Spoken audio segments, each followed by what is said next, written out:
So there's three themes that I'm going to go through. One is how media operations have changed, which we've kind of talked a little bit about.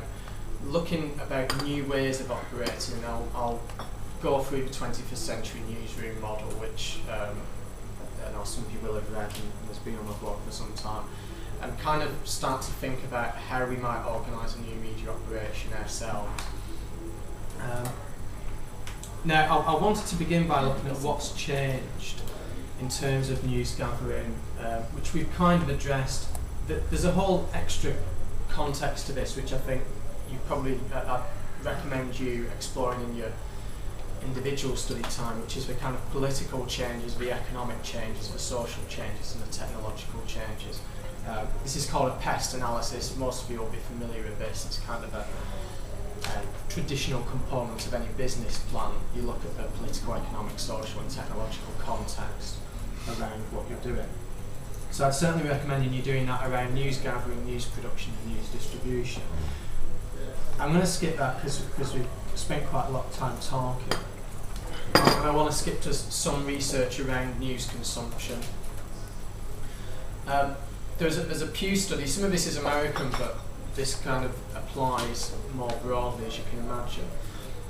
Pew study looked at how people consumed news. And this is running up to 2008, and it's for people who consumed it at regular times and people who consumed it from time to time. And you can see over the last 7 years, there's been a move from people having a regular point at which they consume news. They buy the daily newspaper, they watch the evening TV broadcast, they listen to radio in the car. That's started to change now, so that most people listen to it from time to time, so it's sporadic consumption. The other thing is obviously online is starting to take over. Yesterday, online advertising in the UK finally overtook television advertising as the biggest, it's a bigger source of advertising than TV. Actually, the UK is the first major economy for this to happen. It's happened in Denmark, but apparently Denmark doesn't count. So anyway, so the second, but it's the first major economy for this to happen. And this is partly obviously because more people use the internet. There's all kinds of other issues around advertising online. It's more measurable, it's cheaper, the competition is bigger, there's more inventory. In other words, there's more supply of advertising if you're an advertiser. In terms of news, more people read online than in print in America again. For young people, more people consume their news online than television.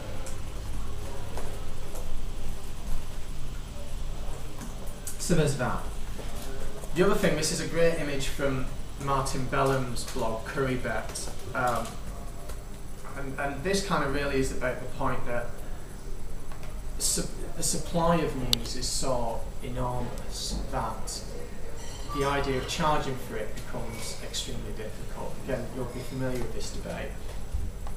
If you want to read a story, as you said, Alex, there is no copyright on an event. If something happens, it's not like Times are going to put a cordon around it and say, sorry, news event here, please move away. you can pay £5 to watch this. So, you can't copyright that.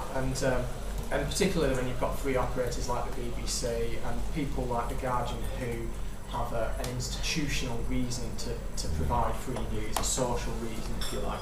Very difficult to charge for news in that situation. News becomes commodified. It's very cheap. It's free.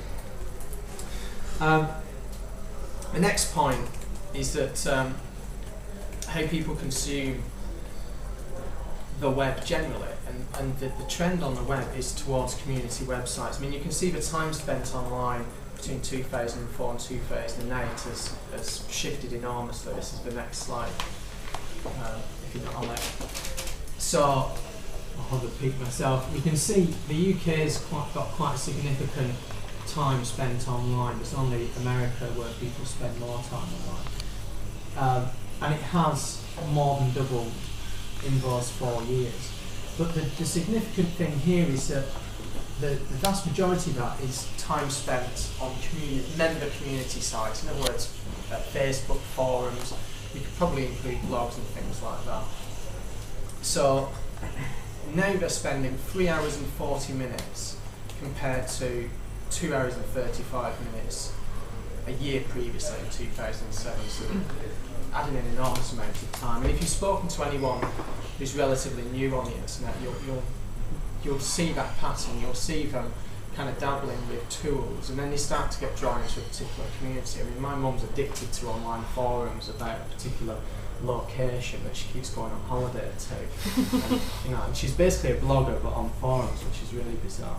And my sister, who doesn't have a computer, is and has never had a computer, is on Facebook all the time through a mobile, because that's become a social dynamic. The other thing, I mean, this is what I was reading this morning in publishing. This is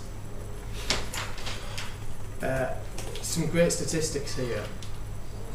12 hours a month is the average time readers spend with their newspapers. 10 minutes a month is the average time spent with newspaper websites, according to ComScore. Now, I don't know whether they mean a single newspaper website or all newspaper websites, so it's probably a deflated figure, but the comparison is still stands. You know, you've got an enormous difference between 12 hours and 10 minutes. So that's where the eyeballs are. That's the sticky content, is member community sites, and the news websites are not particularly good at this. Partly again because of this focus on continual updates and rolling news. Is it not also because of Google? Because as a news site, you can just go to Google and get the news through them, so you don't ever have to go to a specific news site in order to get anything. You can just link to a particular stories. Yes. And RSS feeds kind of feed into the same thing, really. Although RSS feeds aren't that widely used, are they, in terms of. But I take agree. In fact, there's some interesting stuff about how people consume news in that way, which I'll go on to in a minute, actually. The other thing is, there's something I read recently about, someone did some research into how people look for news, and the top sites were YouTube and Wikipedia. And there was another one as well, it might have been Yahoo News, or there was a more newsy one, but basically YouTube and Wikipedia and Google were up in the top kind of 3, 4, 5. And it kind of makes sense, because when something happens, you might get the headline, but the context, people are going to Wikipedia to find out, I don't understand the background to this. Or they're going to, where's the video?